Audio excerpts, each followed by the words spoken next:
Í þessu stutta myndbandi förum við yfir umsóknarferli fyrir bakgrunnsathugun. Þetta er nauðsynlegur hluti af umsóknarferlinu þegar þú vinnur á flugvelli. Allt starfsfólk þarf að fara í bakgrunnsathugun hjá lögreglu áður en það getur hafið störf.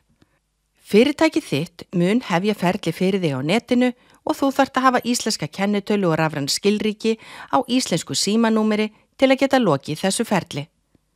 Þegar fyrirtækið þitt byrja ferlið, færðu tölvupóst með hlekk til að skrá þig inn og fylla út nauðsynlegar upplýsingar. Það er mjög mikilvægt að ganga úr skugga að allt sé rétt útfyllt.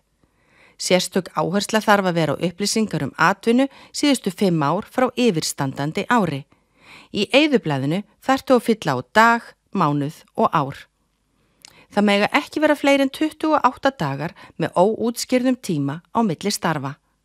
Ef þú hefur unnið í fleiri en einu landi og undanförnum 5 árum, þarf að hlaða upp sakavottorði frá öllum löndum sem þú vannst í.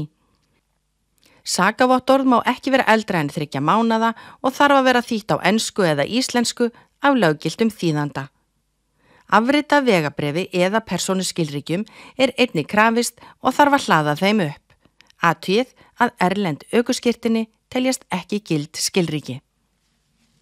Í lokin þarf mynd af þér. Myndin getur verið tekin af þér sjálfum svo lengi sem það er ljós bakgrunnur á henni.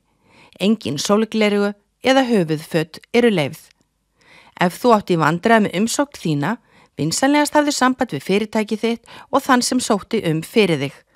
Passaútgáfa getur ekki lagað ef mistök verða eða sent nýjar umsóknir. Það er á þinni ábyrgð og þíns fyrirtækis að fylla umsóknina rétt út eða sækja aftur ef mistök verða.